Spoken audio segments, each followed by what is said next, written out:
Hello, and welcome to a journey through time. A slow, gentle walk through the pages of history. As you get comfortable, breathe deeply, and relax your mind. Let me take you back, far, far back, to the ancient lands of China, where stones whisper secrets of a wall that touches the sky. Before there was one great wall, there were many walls, small, broken, disconnected, built not out of pride, but fear of enemies from the north, fierce horse-riding nomads. And so, kings and warlords raised walls of mud, wood, and stone, not for beauty, but for protection.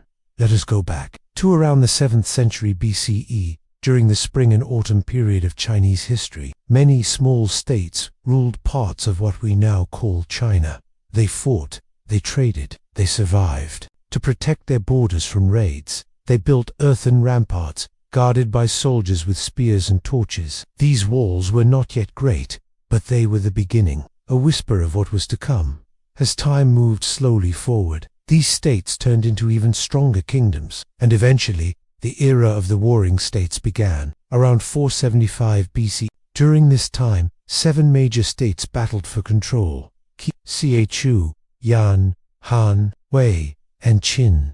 Each built walls to protect their lands, each wall a lonely scar across the hills and plains.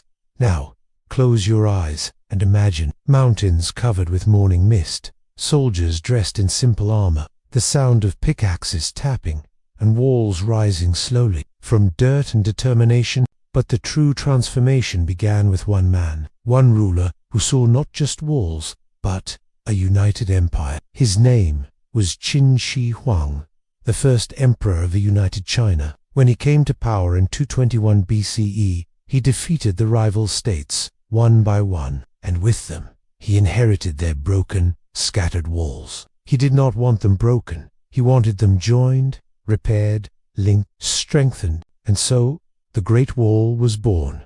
It was not one wall, but many walls, stitched together like a patchwork blanket, stretching over 5,000 kilometers from the deserts of the west to the mountains of the east. The emperor gave the order, and thousands of workers marched. They were not only soldiers, they were asterisk farmers, prisoners, peasants, scholars, all forced into hard labor, climbing dangerous cliffs, lifting heavy stones, sleeping under stars, dying in the cold. Many never returned home. There is an old Chinese saying, "Every brick of the Great Wall contains a human bone."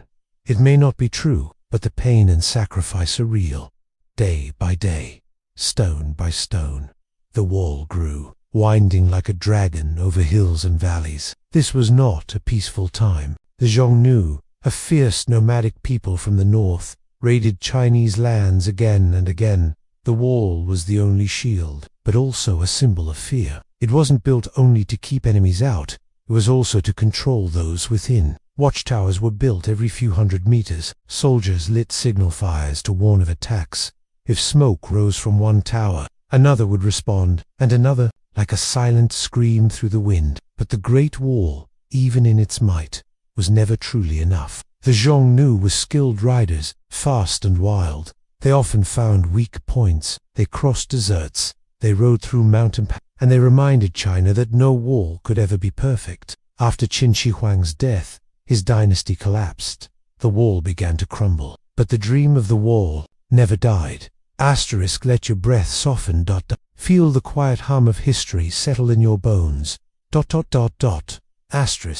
We now enter the Han Dynasty. It rose after Qin's fall in 206 BCE and ruled for over 400 years. They saw the wall not just as a defense, but as a road. The Han used parts of the wall as a trade route, connecting China to the world beyond through the Silk Road. Caravans full of silk, tea, spices, and jade. Travelers, traders, scholars, and monks, all passed by the wall's shadow. The wall became more than stone. It became memory, direction, culture. Han emperors repaired and extended the wall, but like the emperors before them, they too faced the same truth. No wall can stop history. The Han Dynasty eventually weakened, and with its fall, the wall once again fell silent. For centuries, dynasties rose and fell. Some repaired the wall, some forgot it.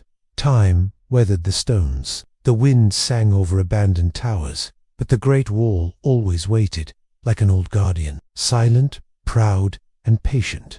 You're still safe, you're still calm, and the wind still whispers stories from the past. Let's return to the wall, the Great Wall, where history never truly sleeps. We left our tale at the fall of the Han Dynasty. Now, as the centuries moved on like drifting clouds, China entered a time of war, of change, of silence. The wall stood, but it was quiet. During the Three Kingdoms period, the wall was not the priority. Kingdoms fought each other from within. The land was broken again. And as always, the stones waited. Dynasties came and went. Then came the Tang Dynasty in 618 CE, a golden age of art, poetry, culture, but not of walls. The temples expanded westward. They were powerful, brave, but the Great Wall was not their focus. They left it untouched, crumbling under rain and time. And yet, it stood. The wind passed through its broken towers. The moonlight fell on its ruined bricks. It slept, like a dragon dreaming of the past. It wasn't until the Ming Dynasty, many centuries later, that the Great Wall would wake again. Let your mind drift now to the 14th century. The world is changing. Empires rise across the earth. And in China, the Ming Dynasty takes control. It is the year 1368. The Mongol Empire has fallen. The Ming emperors are strong, but the fear of invasion still lingers in the shadows of the mountains. So, once again, the Great Wall rises. But this time, it is different. The old walls were made of packed earth, weak against wind, rain, and time. But the Ming, they used bricks, stone, and fire-baked tiles. The wall became stronger than ever before. Soldiers built it, thousands of them. They lived near the wall, slept under the stars, trained with spears, arrows, and fire signals. Imagine the cold northern wind blowing across their armor as they stood watch on high towers, looking into the emptiness of the steppe, waiting. The Ming Wall stretched over 8,800 kilometers, over mountains, through valleys, across rivers. It wasn't just a wall, it was a system, a network. There were watchtowers, fortresses, gates, beacon towers. Every tower had a purpose. If an enemy was seen, a smoke signal was sent. If the danger grew, a fire signal followed.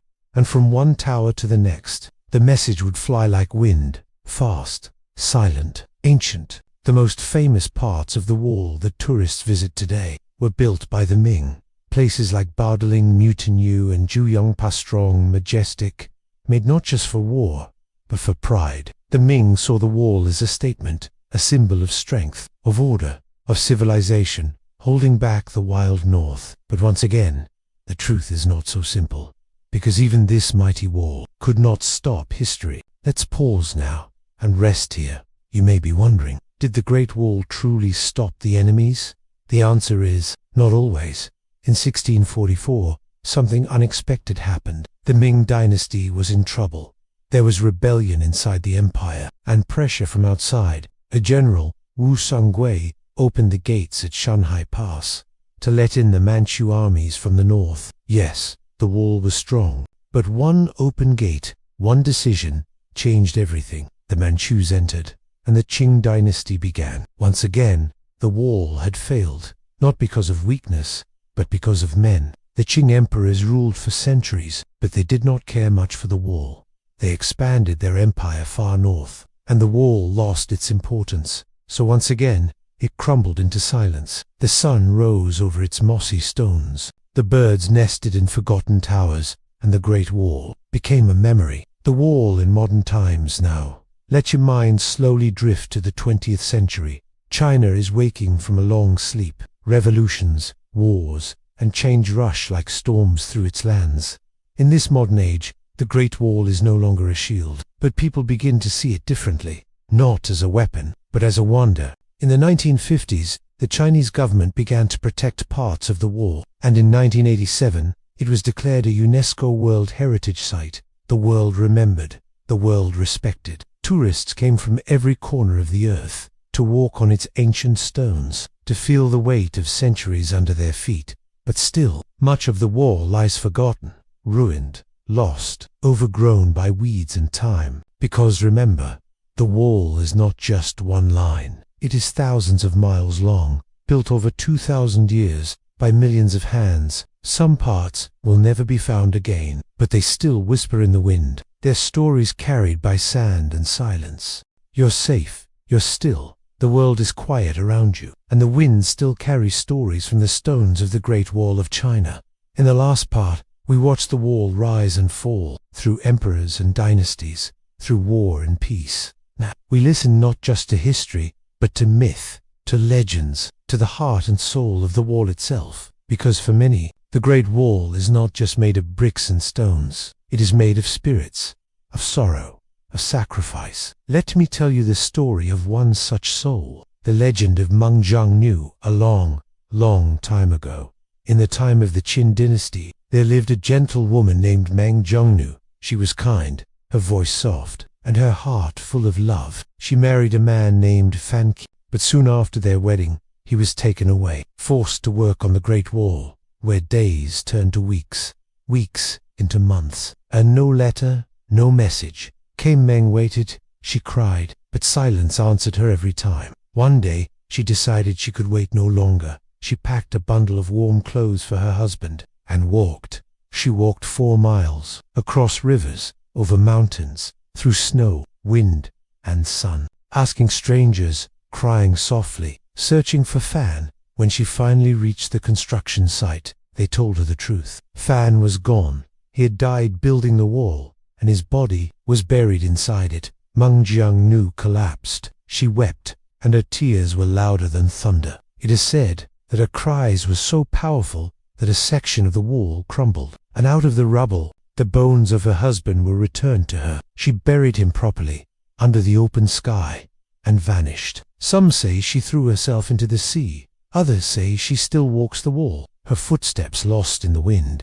This story is more than legend. It is a symbol of love, of loss, of the cost hidden behind the Great Wall.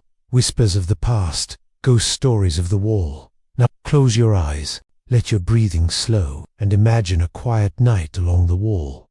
The moon is full, the torches flicker in the wind, and the watchtowers stand like sleeping giants. Many soldiers over the centuries spoke of strange things. Some saw shadows moving between towers, no sound, no shape, just a presence. Others heard the soft footsteps of those who had died on the wall, marching still, in the cold. In the dark, there are tales of a soldier who died of frost one winter's night, and whose ghost still lights the beacon tower at midnight, even when no fire is lit. Some believe that every tower holds at least one spirit, a builder, a guard, a wanderer, and sometimes, at dusk, the wind whistles through the cracks in the wall, carrying words no one understands, as if the wall is still speaking, telling its story to anyone who dares to listen. Secrets within the wall, but not all stories are sad. Some are full of mystery. It is believed that inside the wall lie hidden tunnels, used to send messages and move troops unseen. Others say that in certain sections, especially in the western deserts, ancient treasures are buried, scrolls, armor, coins, left by forgotten soldiers. One explorer once found a small box, buried beneath a collapsed section. Inside was a wooden comb, and a letter written in faded ink, a goodbye letter from a man to his wife. These walls, they hold more than defense, they hold lives. The wall in Chinese culture even today. The Great Wall lives in the heart of Chinese people. It appears in poetry, songs, and paintings. Famous poets like Du Fu and Li Bai wrote about its sorrow. Modern artists capture it in soft watercolor. Children are taught its story as a tale of endurance and unity. There is an old saying, "He who has not climbed the Great Wall is not a true man." Mao Zedong. This saying reminds people that the wall is not just history, it is challenge, spirit, strength. Even in modern times, athletes have raced on it, pilgrims had prayed beside it, lovers have carved their names into its stones. The spirit of the wall now, as we return from this peaceful walk through legends, let us remember what the Great Wall truly is. It is not a perfect shield, it is not a single line, it is not untouched, but it is still here, through snow, rain, and silence.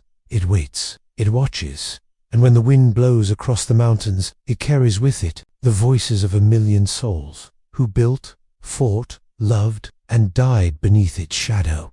Let those voices lull you to sleep. Let the whispering stones carry your thoughts away into dreams, where history sleeps with you, and the wall continues to stretch endlessly into the stars. You've come so far on this journey. The stars are still above us, the wind is gentle, and the wall still stretches beneath our feet, telling its story, slowly and softly, brick by brick, sigh by sigh. Tonight, we look not only at the stones of the Great Wall, but at how the world sees it, how it stands in the minds of people from every country, as more than just a wall, but a wonder. Is it visible from space? Let's begin with a curious question. Many people say that the Great Wall of China is the only man-made object visible from space. But is it true? Let's whisper the facts. The truth is, not really. Astronauts have said that the wall is very hard to see with the naked eye, even from low Earth orbit. It's narrow, only a few meters wide, and the color of the wall blends with the surrounding earth and mountains. You can see cities, roads, airports, but the Great Wall, only if you know exactly where to look, and the lighting is perfect. So why do people say it's visible? Because it feels like it should be.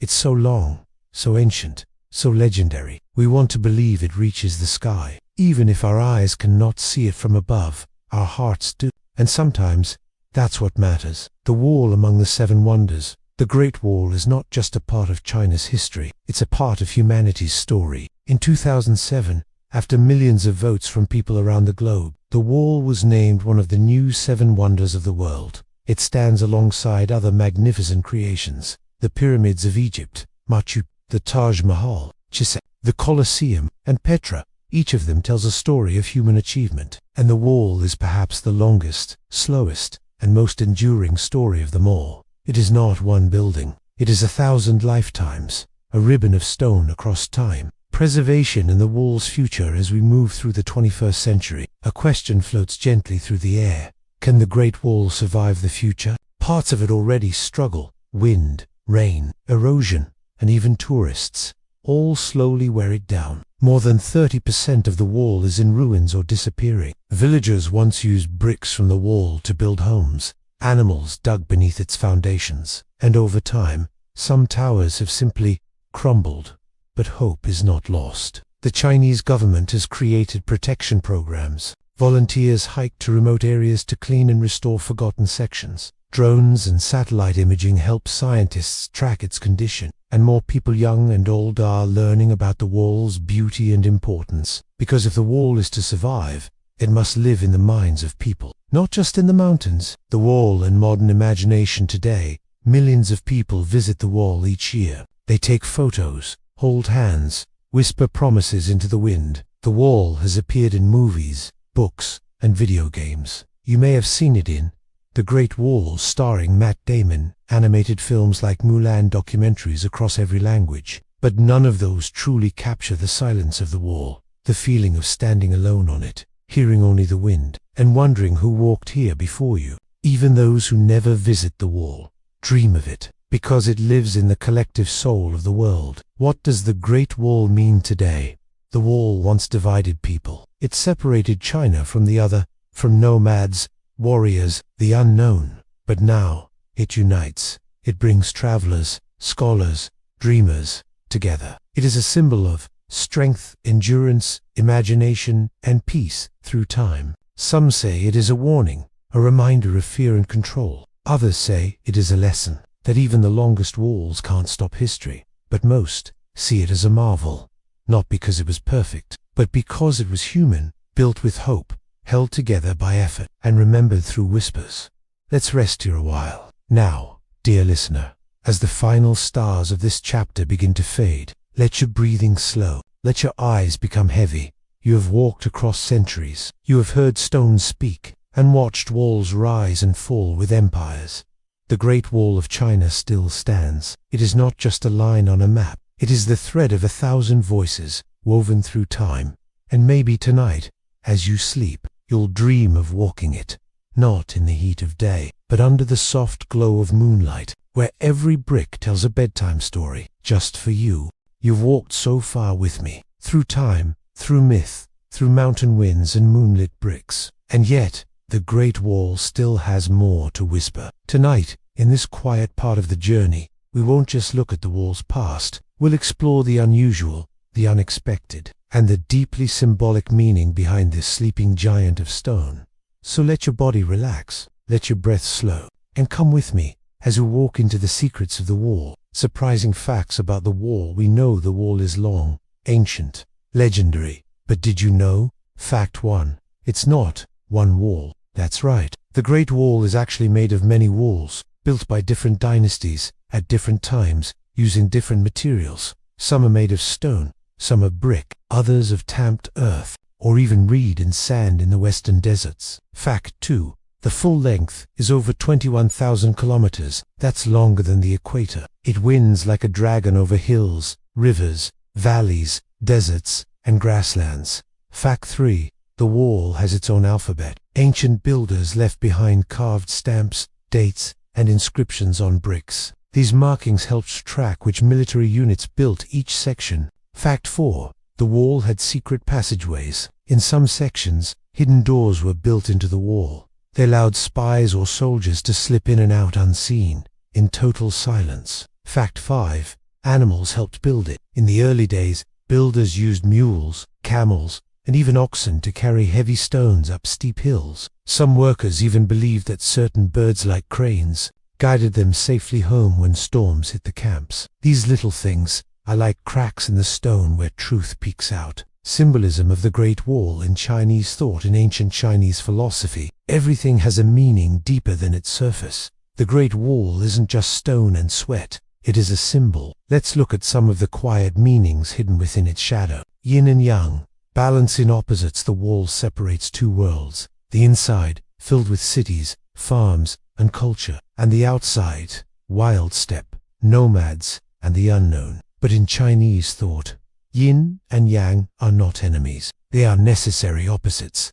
The wall is a line between these two forces, a place where they meet, not just where they divide. It represents the need for both order and chaos, stillness and motion, home and the unknown. Feng Shui, energy of the land. Feng Shui teaches us to live in harmony with nature's flow. The Great Wall follows the ridges of mountains, bends with the earth's shape, curves around valleys like water. It was built not against nature, but with it. The ancient builders believed that the wall should guide energy, protect villagers from harmful winds, and reflect the strength of the emperor's rule. Confucian values, duty and discipline. Confucius believed in loyalty, sacrifice, and duty. The wall, then, becomes a monument to those values.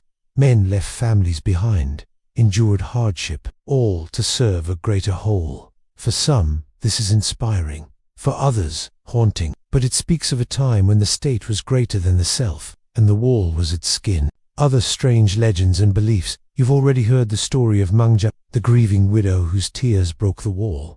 But there are other tales, quieter ones, that drift between shadow and story. The Tower of Eternal Sleep. In a remote section, there is said to be a tower where no birds land, no animals pass, and even the wind avoids. Local villagers say the ground is cursed, that hundreds of workers were buried there alive during construction, and now nothing grows. Some travelers claim they hear breathing, even when they stand there alone. The candle that burns without flame. A story from the Ming Dynasty tells of a flame that burns in a watchtower near Juyong Pass. It has no source, no oil, no heat, just a flicker, seen only during certain moon phases. Said to be the spirit of a watchman who never left his post. The Child in the Mist. One old folk tale speaks of a child seen walking the wall alone during dawn fog. He hums a lullaby in a language no one understands, then fades away. No one knows who he is, but some say he is the soul of a child who was buried inside the wall to bless it against evil.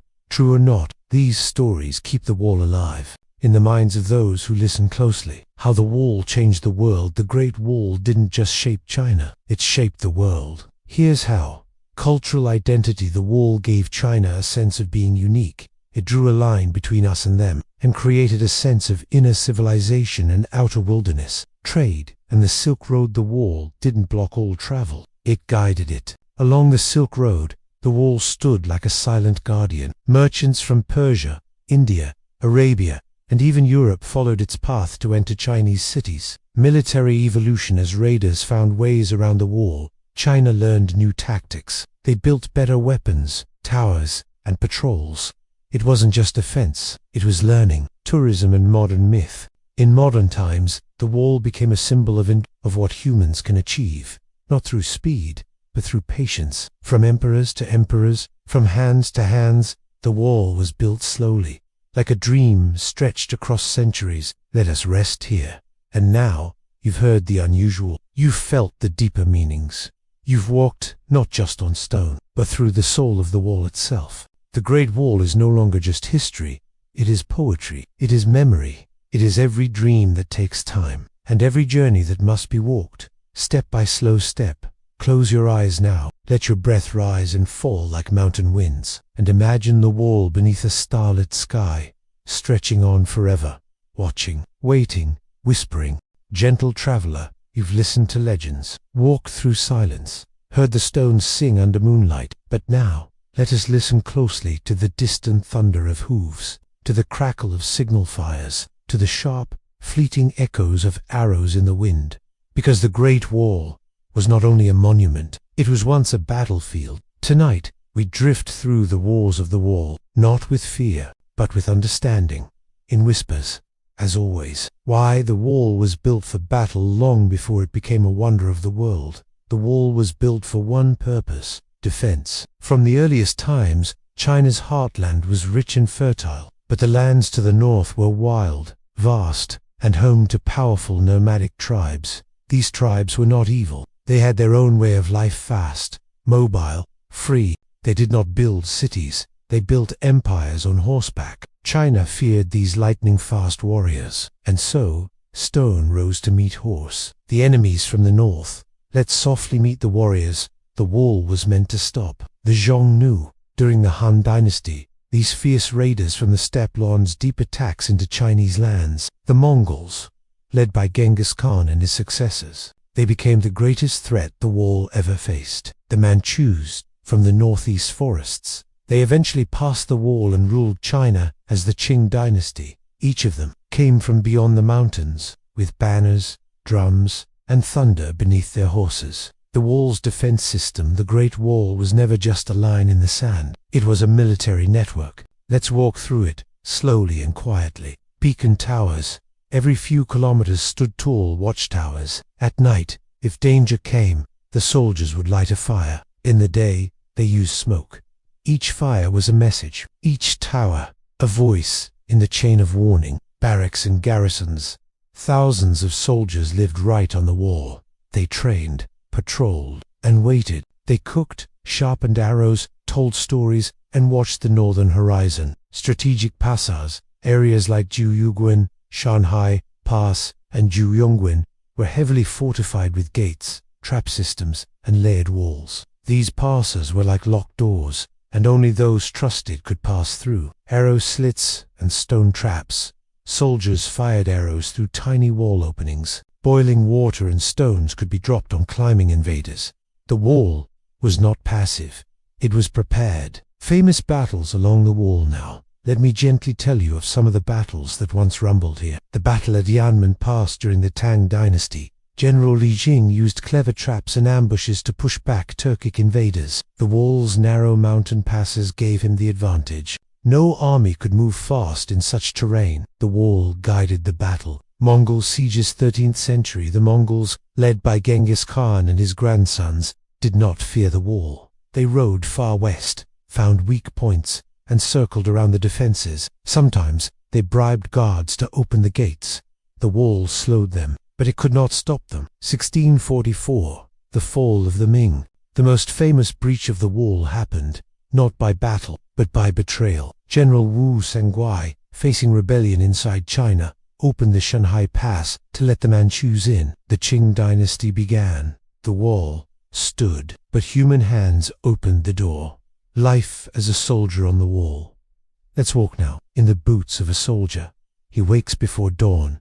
He checks his arrows. He sharpens his sword. The wind is cold. The food is plain rice, dried meat, a little wine. He walks the wall, back and forth, eyes scanning hills, ears listening for hoofbeats. He lights the signifier at dusk, just in case. At night, he writes letters home, or sings soft songs about spring, or dreams of his village. Some never return home. Their bones lie beneath the wall. Their spirits watch, even now, when the wall failed. Let us be honest, even in sleep, the wall was powerful, but it was not perfect. It failed because enemies adapted. They learned new routes, forged alliances, or attacked elsewhere. Corruption spread. Guards were bribed. Commanders grew lazy. Politics weakened defense. Internal chaos. China's biggest threats often came not from outside, but from within. Revolts, famine, and betrayal often opened the gates, long before an enemy arrived. Still, the wall always stood back up. It didn't win every fight, but it never gave up. Let us rest here as we end tonight's part of the journey. Let the sounds of battle fade. Let the flames of signal towers dim. Let the clashing swords turn into silent memories. Because even in war, the wall was not angry. It was quiet, steady, watching. It watches over your dreams. Sleep peacefully, knowing the stones stood for centuries and still stand, through wind, through time, through every whisper in the dark. Peaceful trough. You've walked the Great Wall through centuries of building, battle, and silence. But tonight, we paused the marching armies, we set down the spears, and we listened to the ordinary lives of the men who lived on the wall. They were not emperors, not generals, but farmers, sons, fathers, who became soldiers of stone. Come close now. Feel the cold stone underfoot. Hear the flap of a distant flag, and the footsteps of those who called the Great Wall home. The daily routine of a wall soldier. Imagine. It's just before dawn. The sky is still dark blue. Mist clings to the mountains. Inside a small barrack room made of packed earth and brick, a young soldier opens his eyes. He stretches on a thin mat, grabs a coat of rough wool, and drinks a mouthful of cold water from a wooden cup. Outside, the world waits. Morning roll call happens just after sunrise. A bell is rung. Names are shouted. Boots shuffle across stone. And then, the day begins. Shifts and duties. Each day was carefully divided, because every moment mattered. Patrolling. Soldiers walked back and forth along the wall walkways. They scanned the hills. They checked for damage. They watched for smoke in the distance, maintaining weapons. Swords were cleaned. Bows were restrung. Arrows were counted. Fire and beacon checks. Towers had to be ready to send signals instantly. Even a single missing torch could cause disaster. Cooking and cleaning. Yes, soldiers cooked their own meals. They fetched water from wells or snowmelt. They swept the floors of their posts. Discipline was everything. What they ate, their food was simple, but warm. Common meals included steamed millet, or rice, boiled beans, or turnips, salted fish, or dried meat, fermented vegetables for the winter sometimes, flatbread or noodles. Tea was rare. Water came from rivers, snow, or wells near the base of the wall. Sometimes, if lucky, a passing merchant or visiting officer might bring wine or sweet pastries, but most days were simple and quiet. Facing the cold, one of the hardest things about life on the wall was the weather. Winters were brutal. Winds howled like wolves. Snow iced over the stones. Soldiers layered thick cotton robes. They wore boots stuffed with straw. They rubbed hands with oil or ash to keep them from cracking. Fires were kept low to avoid smoke giving away positions. At night, they slept close together for warmth, like a silent brotherhood wrapped in wool. Some nights, they took turns standing guard, so the others could sleep in peace. Even in sleep, the wall watched what they thought and felt. Not all fears came from war. Soldiers feared loneliness. They missed their families. They whispered their wives' names under the stars. Many were illiterate, but some scribbled simple poems. The moon above the pass is white. My child will be grown before I return. Some received letters from home. Others never did. They prayed at small shrines, to the god of the mountain, to ancestors, to spirits they weren't even sure were real. But belief helped them survive. Relationships with nearby villages. The Great Wall was never far from villages, and these little settlements were lifelines. Villagers brought food and supplies. Young men from these villages were sometimes recruited. Girls married. Guards and some families lived in outposts. Markets were held below the wall. Traders offered clothes, wine, candles, and medicine. Children ran along the lower trails. Some grew up never knowing a world without the wall. and when a soldier died, it was often the village women who cleaned the body, prayed, and carried the news home. The wall was part of the community, a quiet neighbor, a silent protector. Training and traditions. A new recruit was trained in many things: how to march without sound, how to fire arrows over long distance, how to light signal fires with oil-soaked straw, how to build traps, dig trenches, use terrain. They were also trained in codes of honor: loyalty to the emperor, protect the innocent, die with pride if duty calls. Every soldier was expected to follow orders, never leave his post, and remain calm even in terror. Some were brave, some were afraid, but all were taught to stand, because the wall never knelt. Superstitions and beliefs. Let's step into the shadows now, and listen to what these men whispered when the moon was high. Many believed the wall had a soul, that every brick carried the breath of those who built it. Some believed dragons slept under certain sections, and stepping on the wrong stone would wake them. Others believed that dead soldiers never left, that their spirits became the wind that guarded the wall at night. New guards were often told, if you hear someone calling your name from the mist, don't answer. They burned incense, they wore amulets, they respected the old towers like temples, because the wall was not just stone, it was living memory. Let's rest here tonight. You've heard no battles, no kings, no noise, only the simple lives of those who walked before you, who stood on these stones, dreaming of home, guarding something greater than themselves. They are long gone now, but their footsteps still echo in the silence. So, close your eyes, and imagine the warmth of a small fire inside a tower, the whisper of a lullaby in the wind, the sound of a soldier turning over in his sleep. Safe, because tonight, you are part of their watch, and they are watching over you. Silent traveler, tonight, we come to the thresholds of the Great Wall, where bricks give way to archways, where armies marched, emperors passed, and merchants waited at sunrise. These are the gates, the fortresses, the openings in the spine of the dragon. Each one is more than just stone. It's a story, a place where thousands of lives met for a moment and passed through. So follow me now, and step through the doors of the Great Wall. Why the wall had gates? The wall wasn't meant to block everything. China needed trade, travel, diplomacy, and sometimes even peace. So the wall had controlled gateways, placed with great care. These gates were protected by soldiers watched from towers surrounded by winding walls, shaped like mazes to confuse attackers. Each gate was a weakness, but also a place of opportunity. Let's explore the most famous ones.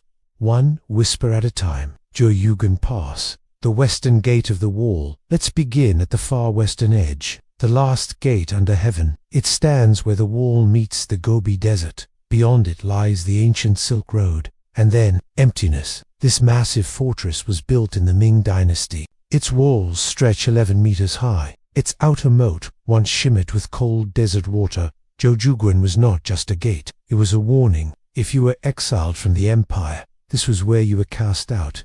Beyond the gate, into the wilderness. Poets wrote of the sadness of standing at Jojuguan, knowing they would never return home. But it was also a place of hope. For merchants, this gate opened the path to riches. For adventurers, it was the beginning of stories. Today, it stands proud in the desert winds, quiet, wide, and watching. Shanghai Pass, where the wall meets the sea. Now let's move east. Shanghai Pass, or Mountain Sea Gate. It is where the wall dives into the Bahai Sea, a breathtaking place where waves kiss stone and history meets the ocean. Shanghai Pass guarded the approach to Beijing, the heart of the empire. It had triple-layered walls, massive gates with iron spikes, and watchtowers shaped like tiger heads. But it is most famous for one night. In 1644, General Wu Sangwei opened this very gate, letting the Manchu army inside. That single act ended the Qin Dynasty and began the rule of the Qing. So the sea still whispers of betrayal, of change, of the moment a gate became a grave. Juyongguan, the Gate of Clouds, nestled in the mountains just north of Beijing. Juyong Pass was both beautiful and deadly. Its name means Cloud Platform Pass. Mist often hangs in the valley, wrapping towers in soft grey shrouds. But this pass was heavily guarded. 2 stone gates, a winding road, and dozens of trap points. If an army tried to push through, they'd be caught in a funnel of fire from archers high above. But Juyongguan was also a place of culture. It hosted Imperial messengers, royal travelers, and Buddhist scholars who left stone inscriptions on the gate walls. Even now, you can walk the cloud platform and read words carved centuries ago. Whispers in stone, saying, "All beneath heaven is safe." Gubaku, the silent path. Let us walk to a quieter place now. Gubeku Pass, less famous, more ruined, but deeply loved by those who visit. Gubeku has a natural sadness. Its walls are cracked. Its towers have fallen, but that's what makes it beautiful. Here, you can walk for hours and not meet a soul. Birds nest in broken bricks. Trees grow from towers, and the wind tells you that this place remembers more than it shows. Traps, secrets, and surprises. Now, dear listener, let's gently explore the defensive genius behind these labyrinth walls. At some gates, walls were built in zigzags and spirals. Attackers could not move in large numbers, and archers could fire from 3 directions at once. Echo chambers. Certain stone halls were built to amplify sound. The clank of a sword, the march of feet, could be heard miles away. Underground storage rooms, hidden beneath floors. Supplies of rice, oil, and arrows were sealed in ceramic jars, ready for siege. Cave hideouts near Jiangkou and Simitai. Small cliff caves housed emergency shelters for scouts and runners. The wall was not only strength, it was cleverness. People who passed through. Let your mind drift now to those who passed through these gates. Princesses, being married to fair-off rulers to seal peace. Scholars, carrying scrolls and dreams. Merchants, walking beside camels filled with silk and jade. Exiles, looking back one last time, knowing they would never return. And soldiers, always soldiers, standing still at the side of the road, watching history walk by. Let us rest at the gate. Now, dear listener, let us sit at the top of a gate tower. Look out across the land. The torches are lit. The doors are closed. The stars hang quietly overhead. You are safe inside. You are welcome here. And the wall watches over you still. Sleep now, beneath a gate carved by time, guarded by silence, and wrapped in stone arms that never grow tired. You've walked through the main roads of stone, rested in towers, and passed through gates once touched by emperors. But tonight, we go farther, farther west, into the desert winds, where few ever go. Out here, the wall is no longer mighty, no longer grand. It becomes soft, faded, like a dream dissolving at dawn. Let us walk quietly now into the forgotten edges of the Great Wall of China. The Gansu Corridor, a wall in the wasteland as you head west from Jeju. The green mountains give way to rock and sand.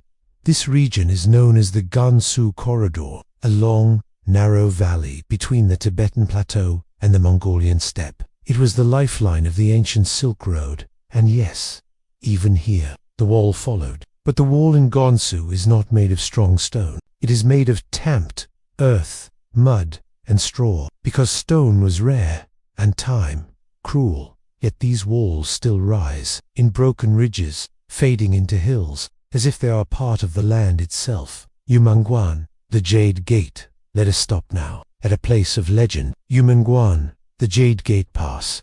It once marked the farthest western outpost of the Chinese Empire. If you passed through this gate, you left the known world. Traders called it the edge of civilization. Beyond it lay nomads, Persia, and the kingdoms of Central Asia. Though it is now crumbling, its name still holds power. Jade Gate, because of the fine jade that traveled this route, a symbol of wealth, beauty, and mystery. Poets wrote, "When the wind cries at Yumengguan, even the moon feels far from home." Today, only a broken arch remains, surrounded by endless sand.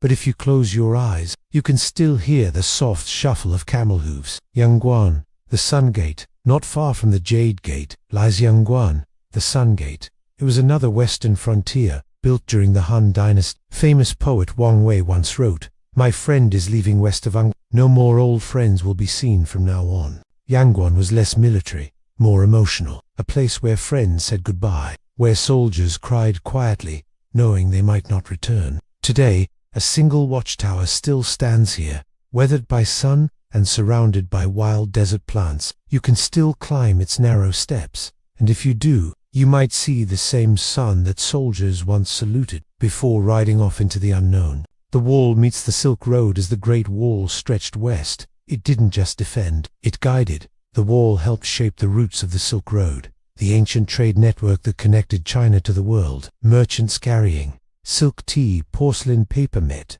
Traders bring in horses, spices, gold, stories. Along the wall's western side, small forts and outposts acted as rest stops. Markets sprang up in the shadows of towers. Languages mixed, cultures blended. The wall was not just a barrier, it was a bridge. What happens when the wall crumbles? Time is patient. Even stone cannot outlast wind. In the western regions, much of the Great Wall has vanished, covered by dunes, eroded by centuries of sandstorms, eaten away by rain and silence.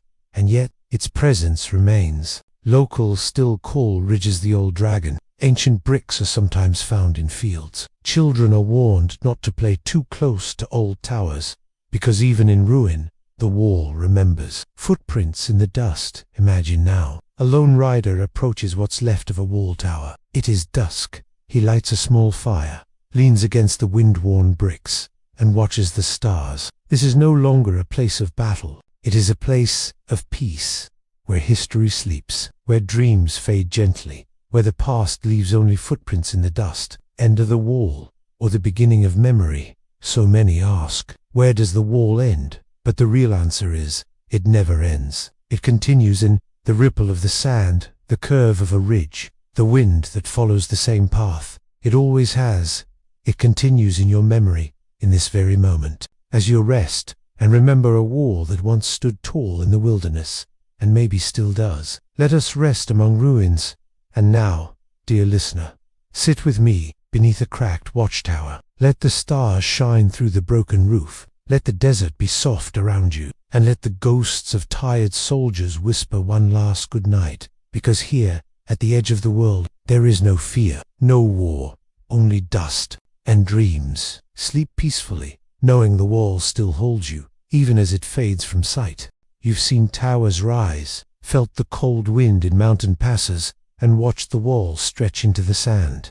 But tonight, we look deeper, not at what was built, but how. How did people, with no modern machines, no engines, no cranes, build something that would last for thousands of years? Let's go behind the bricks, behind the stone, and step into the quiet brilliance of the wall's ancient engineers. The foundation. A wall must first stand on earth. Every great wall begins beneath the ground. Engineers chose their locations carefully. They studied the land, the slopes, the wind. They avoided swampy soil, where foundations would sink. Instead, they picked high ground, dry ground, ground that could hold weight for centuries. First, they dug deep trenches. These were filled with layers of stone, gravel, and rammed earth. Sometimes even charcoal or burned lime was used to keep out moisture. This underground layer acted like the spine. It didn't just hold the wall, it anchored it to time. Materials: brick, earth, stone, rice, depending on the region. Builders used whatever was nearby. In the mountains, they used stone blocks carved from nearby cliffs. In plains and deserts, they used tamped earth, layered and packed until it became rock. In the Ming Dynasty, they began making fired bricks, uniform and smooth. Near rivers, tiles and reeds were added to help drain water. But one of the wall's greatest secrets: sticky rice, mortar. They mixed slaked lime with glutinous rice soup. Yes, the result: a super strong water-resistant paste that still holds bricks together today. Modern scientists say it was stronger than cement. Rice became stone. Tools of the time: simple, silent, strong. There were no bulldozers, no cranes, only human hands, wooden carts, and clever minds. Tools used included ropes and pulleys, bamboo scaffolding, iron chisels and stone hammers, wooden molds for forming bricks, buckets made of animal skin for carrying mud or water, handrams, long poles with weighted ends, used to compress earth. Every tool was simple, but every motion was done with care. Day after day, year after year, generation after generation. Who built the wall? Let's pause now and honor the hands behind the stone. The wall was built by soldiers, farmers, prisoners, skilled artisans, forced laborers under state command in the early dynasties. Entire villages were sent to work on the wall. During the Qin Dynasty, hundreds of thousands were forced into labor.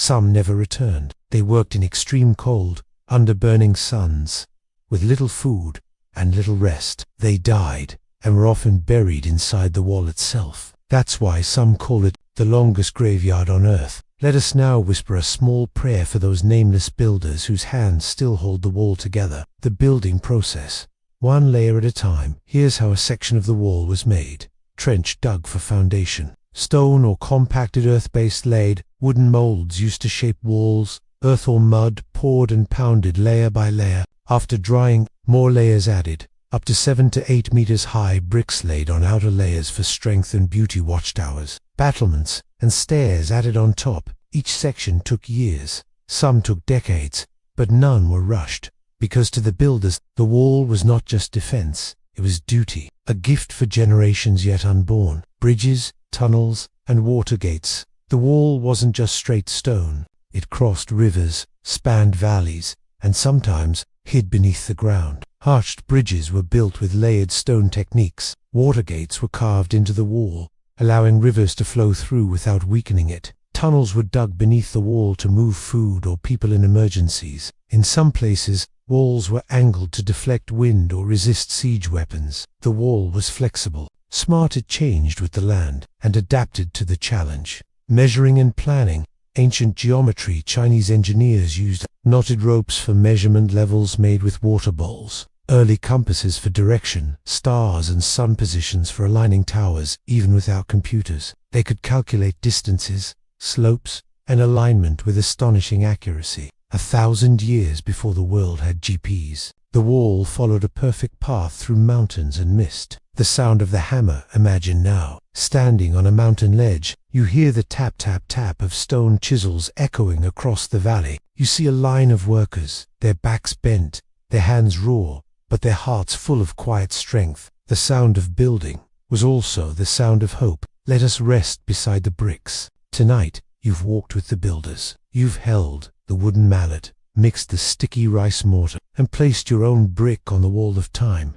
So now rest your hands, close your eyes, and feel the warmth still stored in those ancient stones. Because even after all these years, they remember your touch, and they thank you for listening. You've stood on towers, walked through gates, and followed the builders with aching feet and quiet hearts. But now, come closer, not to the wall you see, but to the wall you feel. Because for thousands of years, the Great Wall has not only been built with bricks, it has been built with words, brushstrokes, and the soft hum of ancient songs. Let us now explore the wall, as it lives in the heart of China's artists and thinkers. The wall and ancient poetry. Poets have always stood in awe before the wall, some praising it, some mourning it, some simply whispering its name. Let's listen to a few ancient voices. Wang Wei, a poet of the Qin Dynasty, once wrote, "As my friend rides west past the wall, I wave until he fades from sight. Only the wind knows what lies ahead, and only the wall will remember his face." His words echo the sorrow of farewell, because many who crossed the wall never came back. Du Fu, another great poet, imagined the wall as something alive. The wall stretches like a dragon's spine, coiled across the hills. Its breath is the wind, its eyes of the towers. This was not just stone, but a creature of legend. Anonymous folk poems, often sung by soldiers' wives, went like this. The wall took my husband, the wall took my son. The wind tells me nothing. The stones give no reply. Even without names, their sorrow remains. The wall in painting and calligraphy. Let's step now into the painter's studio, a quiet place filled with scrolls, ink, and silence. Inkwash paintings from the Song and Ming dynasties showed the wall as a thin black line, winding through mountains wrapped in mist.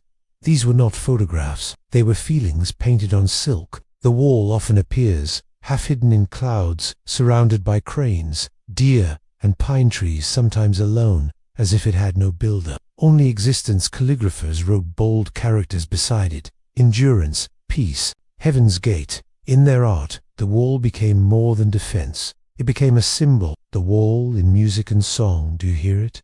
A soft flute, echoing through the valley. A piper strummed gently at dusk. The wall inspired ancient musicians too. Military songs were sung by marching soldiers. Heavy drums, sharp rhythms, songs to keep their feet moving under cold skies. Folk ballads told tales of lost loves and loyal generals. Some were passed from mother to child for generations. A famous melody called Long Watchtower Lament still exists. It mimics the sound of wind across stone, of flags snapping in the air, of footsteps fading down a corridor of time. Even now, if you visit the wall on a quiet evening, you might hear someone playing a bamboo flute, and you'll wonder, is it a musician or the wall itself singing? The wall in festivals and theater. The Great Wall is also remembered in Chinese opera, where masked actors portray generals and ghosts. Popular themes include the crying widow who searched for her husband's bones within the wall, the brave general who died defending the last gate, the jester who fooled the enemy by mimicking marching armies alone at some local festivals. People still perform dances wearing armor made of paper. They reenact battles, carry miniature towers, and light lanterns along trails shaped like the wall. Even children play games where one plays a gate and others try to pass without being caught. The wall is part of life. The wall in modern art and memory. Even today, painters, poets, and musicians still find inspiration in the wall. Modern Chinese artists have built glass sculptures of the wall that seem to float in the air, created sound installations that replay ancient battle cries, written novels and films about travelers sleeping on lonely towers, and writers still whisper lines like, "The wall does not speak, but it listens, and it remembers everything." Even tourists write poems in their phones. Even photographers capture the wall in light and fog, because the wall never stops inspiring. What does the wall mean? Let us ask a quiet question. What is the wall? Is it stone? Is it defense? Is it sorrow? Pride? Burden? For the artist, it is all of these, a mirror of the human soul, strong but sometimes afraid, tall but lonely, beautiful but not easy to understand. And so we write, we sing, we paint, to understand the wall and ourselves. Let us rest in imagination tonight. You have not climbed bricks. You have floated through ink and melody, seen dragons in brushstrokes, heard lullabies in the mortar. Close your eyes now, and let a poet lead you down a quiet path. Let an artist wrap you in clouds and ink. Let the wall fade, until only the feeling remains. Because in the end, the Great Wall is not just a monument, it is a memory shared by millions, including you. Sleep softly, with a poem in your heart, and the rhythm of distant drums in your breath.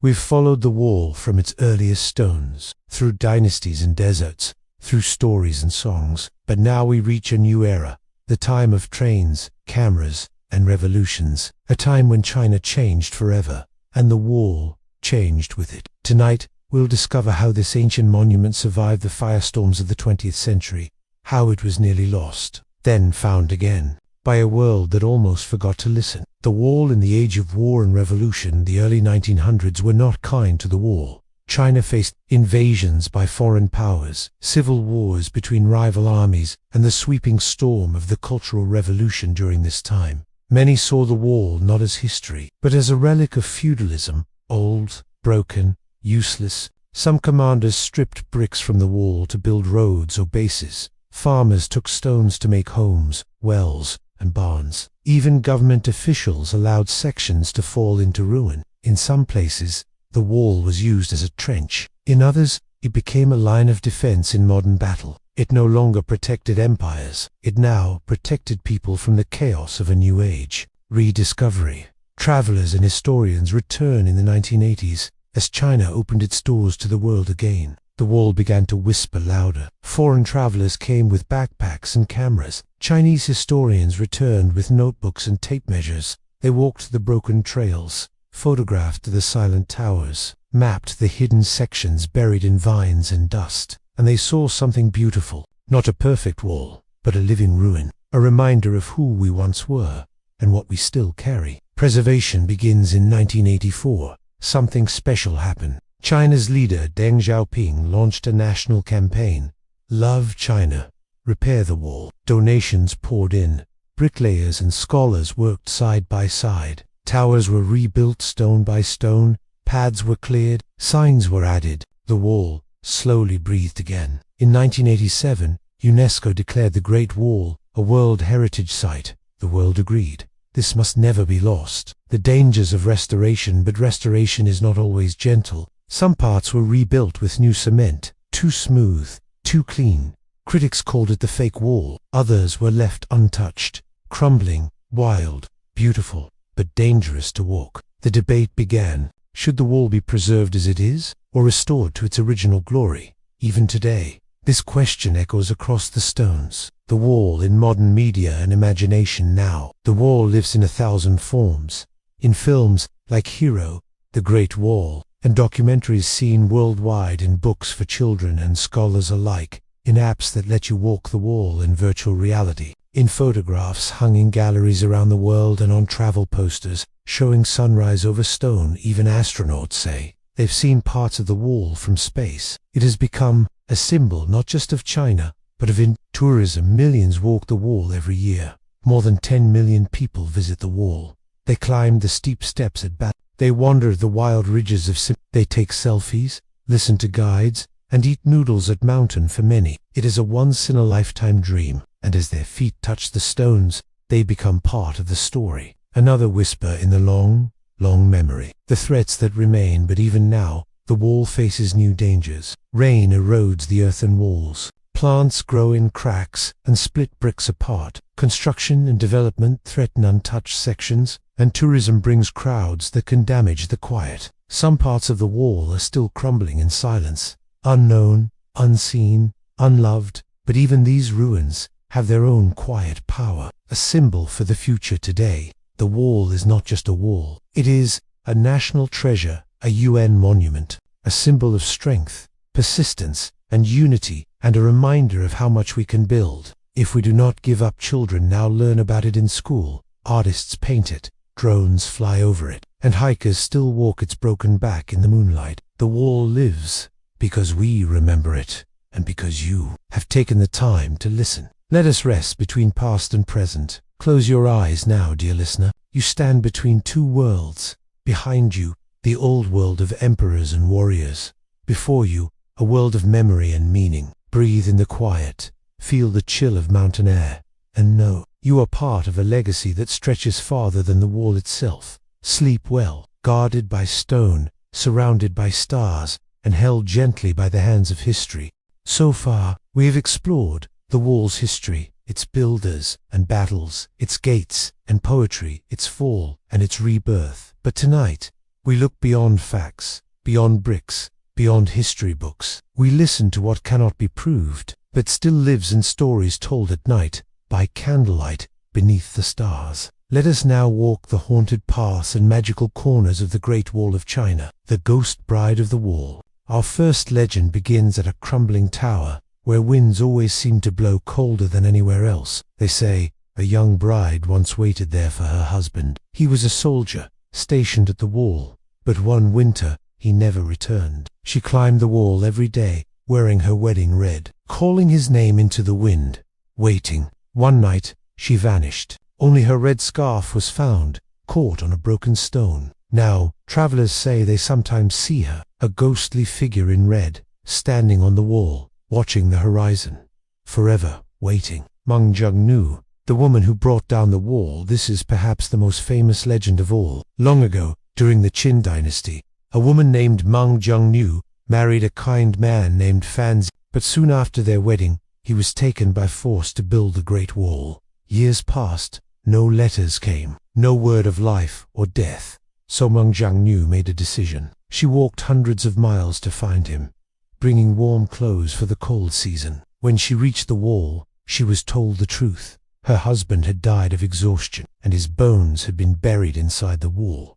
Heartbroken, she wept. She cried so long and so deeply that a section of the wall collapsed, revealing his remains. This tale is not about war or glory. It is about love, and how even stone cannot stand against sorrow. To this day, her statue stands near Shanghai Guan, her face full of tears. Dragons beneath the wall in many mountain villages. Locals whisper of the earth dragon. They say the Great Wall follows the path of this invisible creature, slithering through peaks, diving into valleys, twisting like a serpent of old. In some myths, the dragon showed the architects where to build. In others, the wall was built to trap the dragon, to keep its power within China's borders. When lightning strikes a tower, some elders say, the dragon is turning in its sleep.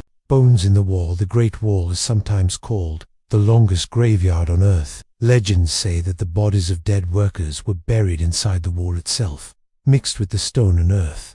This claim is debated by scholars, but stories persist. Locals speak of wails in the wind, footsteps in empty towers, dreams filled with sand and sorrow. They say, do not sleep near a ruined section. The wall remembers the weight of every man it claimed. The lights at Simeitai. Simeitai is one of the wildest and most beautiful sections of the wall. When no tourists walk its steep steps, villagers say strange lights can be seen dancing along the towers, like small flames, moving on their own, never burning out. Some say they are the souls of ancient soldiers, still keeping watch. Others say they are fox spirits, drawn to the wall's power. A few hikers have followed the lights, only to find nothing but silence at the end. Whispers in the wind. In places where the wall is overgrown and forgotten, there are stories of tiny voices in the wind. Soft, not frightening, just curious. People report hearing their name being whispered, old songs in unfamiliar tongues, or a simple question,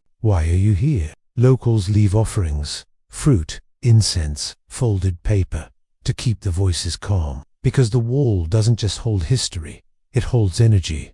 And some say, it's alive. The wall and the stars. One legend tells us that the wall was built not only to protect China, but to mirror the stars. The towers, they say, were placed to match constellations, so that China would be guarded both on earth and in the sky. Some believe that if you sleep on a certain tower, under a clear sky, you will dream of your past life, maybe even of a time when you once built the wall. The wall and the immortals. Taoist tales speak of the 8 immortals, beings of great wisdom and magic. One story says they each placed a spell in the foundation of the wall. Spells of endurance, silence, balance, vision, memory, time, fire, and stone. That is why, they say, the wall still stands, not just by strength, but by mystery. Let us rest in the shadow of stories tonight. You have walked beside brides and dragons, heard the soft steps of soldiers no longer living, felt the breath of myths between the cracks. Whether you believe in ghosts or not, there is one truth we all share. Where there is memory, there are stories, and where there are stories, there is magic. So close your eyes now. Let the cold stone warm around you. Let the voices fade into dreams, and rest safely in the arms of the Great Wall's imagination. Because tonight, you are part of the legend too. You've wandered the old trails, heard the whispers of ghosts, and followed the ink of poets.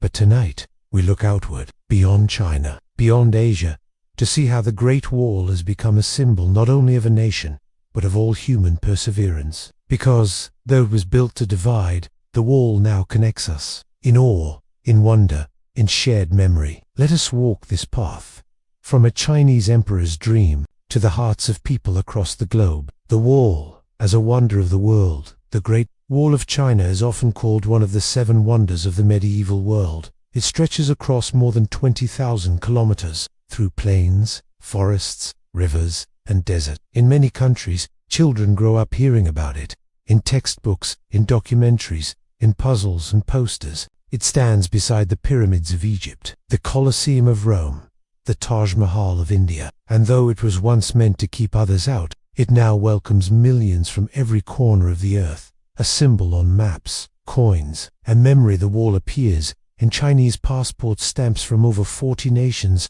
tourist souvenirs and museum exhibits, the dreams of travelers who have never seen it. It is even printed on money, as if to say, this is not just history, it is value. Too many around the world, the wall stands for endurance, ingenuity, sacrifice, peace hard-earned, because to build something that lasts is a dream shared by all humanity. The wall in the internet age, even online, the wall has become a global citizen.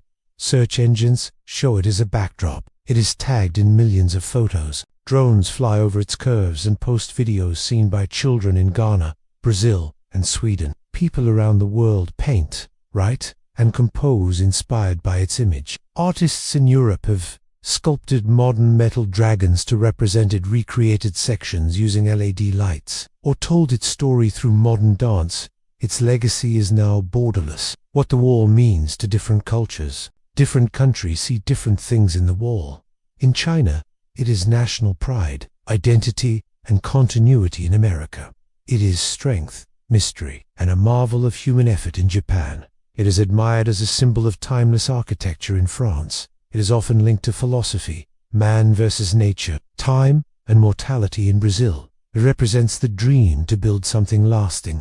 In global minds, it is the reminder that humans can build, together or apart, the wall. In literature around the world, writers in every language have been inspired by the wall. Franz Kafka wrote a mysterious tale, The Great Wall of China, where the wall is never finished, and its builders never truly know why they build. Jorge Luis Borges wrote, The wall is an infinite mirror. It shows us not what is behind, but what is within. Mark Twain once joked, if a man builds a fence around the world, he might still forget where he left the gate. Some speak of the wall in awe, some in curiosity, some in doubt, but all agree it speaks something true about us all. How local people feel today in tiny villages near the wall. Older residents still tell stories of foreign visitors who came with cameras, sketchbooks, and wide eyes. They smile when asked about their role as keepers of the wall.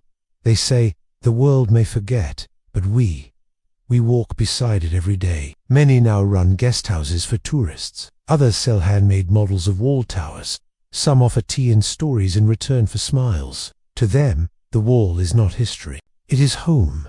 The wall is a symbol of what we can do. And now, in an age where the world faces climate change, global conflicts, disconnection, loneliness, the Great Wall stands as a reminder that humans can build great things, endure hardship, work together across distance and time, leave behind legacies that inspire strangers across oceans. The wall is a stone bridge, not just across land, but across minds. Let us rest as one people tonight. You are not just a listener.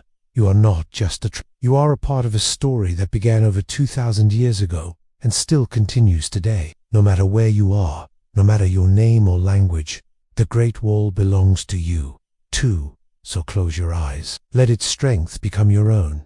Let its patience calm your breath, and let the whispers of every become your lullaby. Because the wall was built by many hands, and now lives in every heart. Gentle dreamer, you've crossed deserts and snow, listened to ghosts and poems, stood beside towers kissed by lightning and time. But now, let us sit, not to learn more history, but to hear the heartbeat of the wall. Because the Great Wall of China is more than just a monument.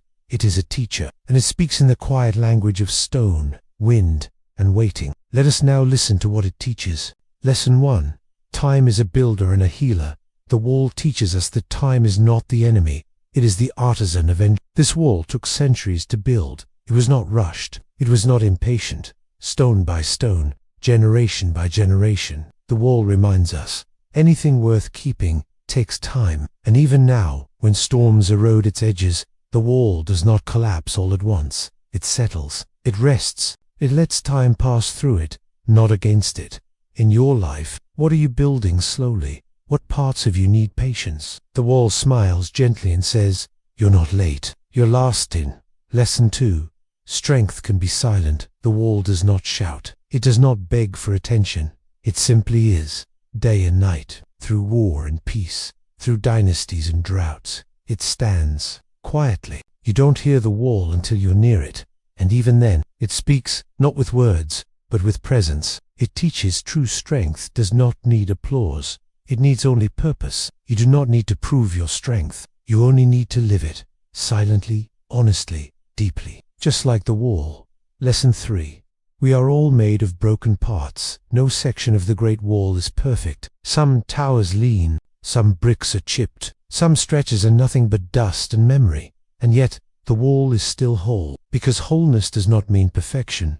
It means enduring even with cracks. The wall teaches us. Your scars are part of the design. What has broken has also proven its strength. Let go of your fear of being damaged. The wall has been broken 1,000 times, and it is still one of the greatest structures ever made. So are you. Lesson 4. Your journey is not alone. The wall was built by millions of hands, some known, most forgotten, yet all their work lives on. We often walk through life thinking we're alone. But behind us are generations who dreamed, parents who tried, friends who helped, strangers who smiled. The wall whispers, you'll walk on stones laid by others, and someone will walk on yours. To every kind act, every quiet effort, every bit of love you give, it becomes part of the path for someone else. Lesson 5.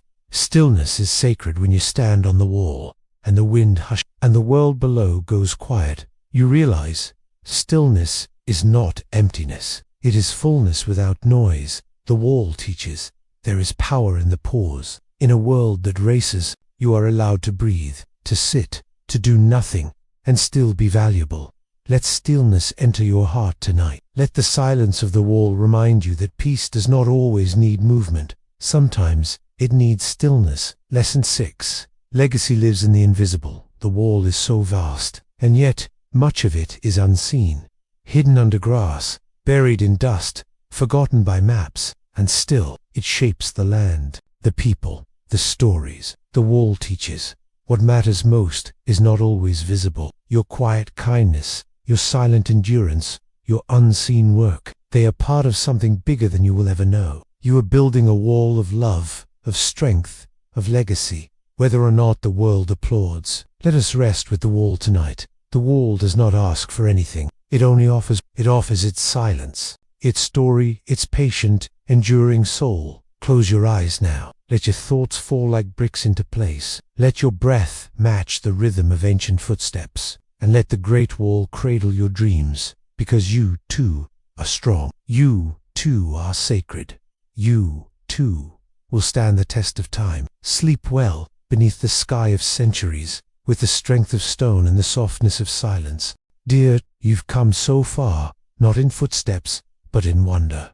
Tonight, we climb one last tower, watch the horizon glow with starlight, and whisper goodbye, not to forget, but to remember gently. This is not the end of the Great Wall, and it is not the end of your story. It is only a moment to pause, to reflect, to breathe.